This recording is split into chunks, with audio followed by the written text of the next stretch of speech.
दोस्तों टाटा स्टील की अगर बात करें तो यहाँ पे एक बहुत बड़ी अपडेट निकल के आ रही है। एमडी और सीईओ टीवी नरेंद्र की तरफ से एक जबरदस्त इंटरव्यू दिया गया है जिसमें बहुत सारी बातें जो उन्होंने यहाँ पे क्लियर कर ली है। वैसे अगर आप देखें तो टाटा स्टील टाटा ग्रुप की सबसे पुरानी और सबसे बड़ी कंपनी है और आपको ये पता ही होगा कि इसका जो बिजनेस है वो बहुत पहले से शुरू हुआ था जब अंग्रेजों का समय था। आपको पता होगा उसके बाद में इस कंपनी ने बहुत सारा अचीवमेंट किया है। विश्व के काफ़ी देशों में कंपनी की बहुत मजबूत पैठ है, लेकिन पिछले एक दो क्वार्टर से देखें तो रिजल्ट में बहुत ज़्यादा वीकनेस रही और इसके पीछे वजह है ग्लोबल रीजन। इंडिया के बाज़ार में भले ही समय मजबूती हो, लेकिन यूरोपियन बाज़ार में बहुत सारी प्रॉब्लम है और इसी वजह से कंपनी का कारोबार जितना इंडिया में उतना ही बाहर भी है और इसी वजह से रिजल्ट में कमजोरी रही। लेकिन आने वाले समय में क्या तेज़ी का दौर शुरू होगा, तो यहाँ पे टाटा स्टील को लेकर उसकी संभावना देखेंगे और पिछले 10 साल में कैसी परफॉर्मेंस रही है स्टील सेक्टर के मुकाबले और सेंसेक्स के मुकाबले, ये भी जानने की कोशिश करेंगे। क्या इस समय टाटा स्टील में इन्वेस्टमेंट करना चाहिए? आईसीआईसीआई सिक्योरिटीज़ की तरफ से भी यहाँ पे कुछ ब्रोकरेज के लिए जो कॉल दिए गए हैं उनको भी जानने की कोशिश करेंगे। इन सारी बातों को समझेंगे इस वीडियो के माध्यम से और क्या ये एक अच्छा रिटर्न हमें दे सकता है। वैसे इसकी प्राइस बहुत नीचे आ गई है स्प्लिट की वजह से। 1000 के आसपास स्टॉक था जब इसकी फेस वैल्यू 10 रुपीज़ थी।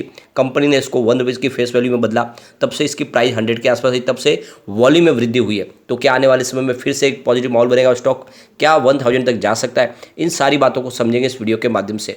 सबसे पहले अगर हम बाजार की बात करें तो अभी 1 बजे के आसपास का टाइम है। बीएसई सेंसेक्स 60,251 के स्तर पर है। 94 पॉइंट की मामूली सी तेजी है, 0.16% अप है, लगभग फ्लैट कह सकते हैं बाजार को। निफ्टी मेटल में तेजी थोड़ी और कम है, 5691 के स्तर पे देख सकते हो 0.42% की तेजी, यानी लगभग आधा % के आसपास की तेजी है। टाटा स्टील की बात करें, स्टॉक की शुरुआत काफ़ी पॉजिटिव हुई, 108 पर शुरुआत हुई। कल की क्लोजिंग 107 के आसपास थी। इंट्राडे में 107 का लो बना और अभी इस समय 107.90 के आसपास है, 0.33% की तेजी है। तो इतनी खास तेजी आज मेटल इंडेक्स में नहीं है और इस वजह से टाटा स्टील में भी हमें बड़ी तेजी देखने को नहीं मिल रही है, लेकिन स्टॉक बुलिश लग रहा है। आप देख सकते हो अभी सिर्फ पिछले एक साल के हिसाब से स्टॉक में अभी हमें 18% का निगेटिव रिटर्न देखने को मिल रहा है, यानी जो 132 के आसपास स्टॉक था इस समय 108 के आसपास है। तो जिसने भी साल भर पहले निवेश किया होगा उसको इस समय लॉस हो रहा है टाटा स्टील में। लेकिन 6 मंथ के हिसाब से देखें तो स्टॉक में 7.41% की समय पॉजिटिव रिटर्न हमें देखने को मिल रहा है, यानी स्टॉक निचले लेवल से रिकवर भी हुआ है। अगर हम इसके 1 मंथ के रिटर्न की बात करें तो 1.12% का यहाँ पे पॉजिटिव रिटर्न देखने को मिल रहा है। 5 डेज़ की बात करें तो 4.25% की तेजी, यानी निचले लेवल से स्टॉक काफ़ी ज़्यादा फिर से रिकवर होता हुआ दिखाई देगा। अब यहाँ पे आईसीआईसीआई डायरेक्ट की तरफ से इसमें बाई की कॉल दिया उन्होंने, जो उसका टारगेट रखा 108 का। वैसे इंट्राडे में ये टारगेट ऑलरेडी अचीव हो चुका है क्योंकि शुरुआती 108 पे हुई थी और यहाँ पे स्टॉप लॉस लगाने के लिए बोला 105 का, तो 105 के स्टॉप लॉस के साथ इस समय बने रह जा सकता है इसमें।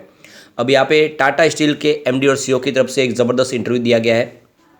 टीवी नरेंद्रन का कहना है कि स्टील कंजम्पशन है जो जीडीपी की ग्रोथ को रिफ्लेक्ट करता है कि कैसे जीडीपी की ग्रोथ रेट रह सकती है और जैसे जैसे अगर इंडिया की इकोनॉमी बढ़ेगी तो वैसे ही स्टील का कंजम्पशन भी बढ़ेगा, क्योंकि इंफ्रास्ट्रक्चर के जो सबसे बड़ा जो मजबूत पिलर है वो यहाँ पे स्टील ही है। स्टील के बगैर कोई भी इंफ्रास्ट्रक्चर खड़ा हो ही नहीं सकता है। यहाँ पे टीवी नरेंद्रन का कहना है कि इंडिया की इकोनॉमी इस समय काफ़ी अच्छी लग रही है क्योंकि इस समय फोकस किया जा रहा है इंफ्रास्ट्रक्चर के लिए और आप देख सकते हो कि जिस तरह से इंफ्रास्ट्रक्चर के लिए प्रोजेक्ट जो साइन किए जा रहे हैं, जिस तरह से सरकार की तरफ से अनाउंसमेंट किए जा रहे हैं, इसकी वजह से इंडिया की इकोनॉमी आने वाले समय और तेज़ी से आगे बढ़ेगी।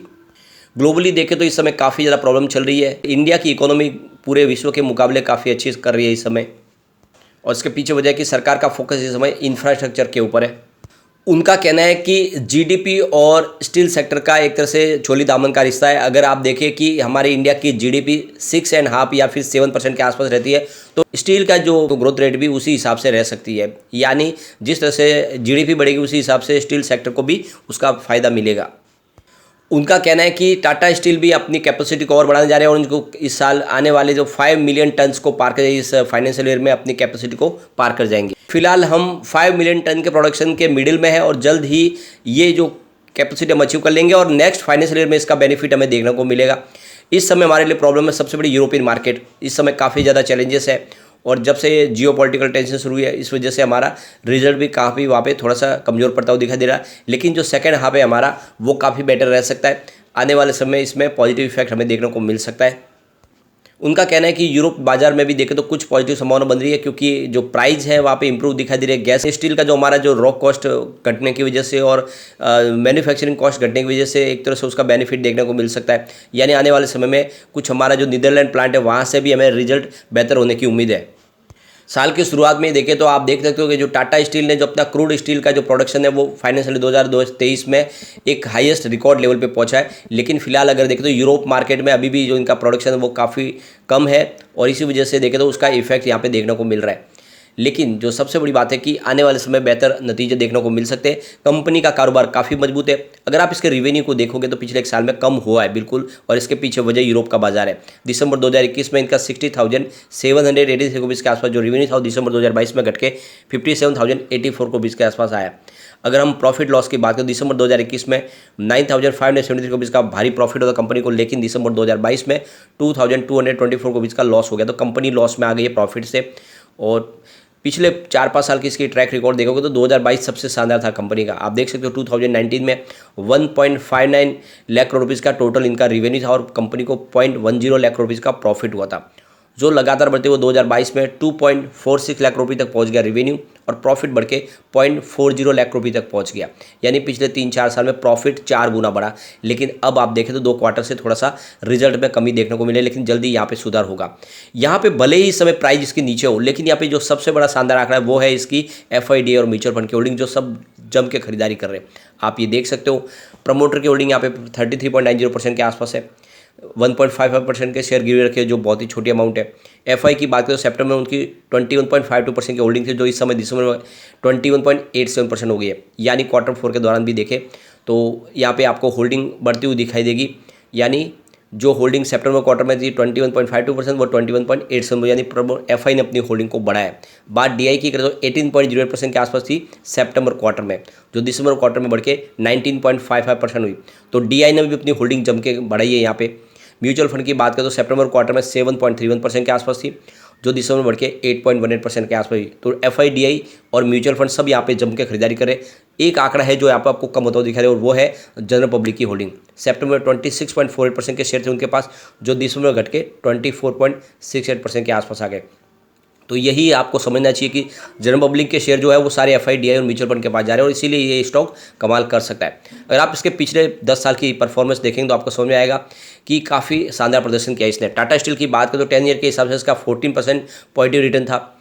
BSE सेंसेक्स ने इस दौरान 12% का पॉजिटिव रिटर्न दिया, लेकिन मेटल इंडेक्स मात्र 8% का ही पॉजिटिव रिटर्न दिया। यहाँ पे विनर आपको टाटा स्टील दिखाई देगा। 5 ईयर के हिसाब से देख सकते हो टाटा स्टील ने 12% का पॉजिटिव रिटर्न दिया। BSE सेंसेक्स में भी 12% का पॉजिटिव रिटर्न था, लेकिन मेटल इंडेक्स मात्र 6% का ही पॉजिटिव रिटर्न देने में कामयाब रहा। तो 5 ईयर के हिसाब से भी टाटा स्टील ने सबसे शानदार प्रदर्शन किया है। अब यहाँ पे हम 3 ईयर के हिसाब से देखें तो टाटा स्टील ने 55% का जबरदस्त रिटर्न दिया। BSE सेंसेक्स ने 24% का पॉजिटिव रिटर्न दिया। इस दौरान BSE मेटल ने 47% का पॉजिटिव रिटर्न दिया। तो 3 ईयर के हिसाब से भी टाटा स्टील ने ही बाजी मारी है। लेकिन 1 ईयर के हिसाब से देखें तो टाटा स्टील 20% निगेटिव रिटर्न दे चुका है। इस दौरान BSE सेंसेक्स में 2% की तेजी थी और मेटल इंडेक्स 16% गिरा। तो 3 ईयर के हिसाब से लूजर आपको टाटा स्टील दिखाई देगा। 3 मंथ के हिसाब से टाटा स्टील में 9% की गिरावट हुई है। सेंसेक्स 0.27% अप रहा है और मेटल इंडेक्स में -7% की गिरावट है। तो यहाँ पर भी लूजर आपको 3 मंथ के हिसाब से टाटा स्टील दिखाई देगा। 1 मंथ के हिसाब से 0.14% निगेटिव रिटर्न दिया टाटा स्टील ने। इस दौरान सेंसेक्स में 1.92% की तेजी थी और मेटल इंडेक्स में 0.93% की तेजी थी। तो यहाँ पर भी लूजर आपको टाटा स्टील दिखाई देगा। ईयर टू डेट के हिसाब से टाटा स्टील ने -4.17% का निगेटिव रिटर्न दिया। BSE सेंसेक्स ने -0.94% का निगेटिव रिटर्न दिया, लेकिन BSE मेटल इंडेक्स ने -5.20% का निगेटिव रिटर्न दिया। तो ईयर टू डेट के हिसाब से मेटल इंडेक्स भी काफ़ी ज़्यादा गिरा है और इसकी वजह से ही आप देखें तो टाटा स्टील के शेयर में गिरावट हुई। लेकिन जैसे ही मौका मिलेगा ये सबसे शानदार रिटर्न देने की इसकी काबिलियत है। तो इस समय एक बिना डरे इसमें निवेश का मौका तो बनता है। कम्युनिटी सेंटिमेंट स्टॉक के साथ पूरी तरह से बना हुआ है। 88% बाई की कॉल है, 6% सेल की कॉल है, 6% होल्ड की कॉल है। इसका मतलब 100 में से देख सकते हो कम से कम 94% लोग इसको लेना पसंद कर रहे हैं। तो लिया जा सकता है स्टॉक को और एक लॉन्ग टर्म का नजरिया लेकर निवेश करेंगे तो ये अच्छा रिटर्न भी दे सकता है। लेकिन फ्रेंड, कोई भी इन्वेस्टमेंट करने से पहले अपने फाइनेंशियल एडवाइजर से बारे में ले ले या अपना खुद का रिसर्च करें, क्योंकि मैंने वीडियो आपके एजुकेशनल पर्पज़ के लिए ही बनाया। वीडियो पसंद आए तो लाइक शेयर जरूर कीजिए और चैनल को सब्सक्राइब कर दीजिए। Thank you friend.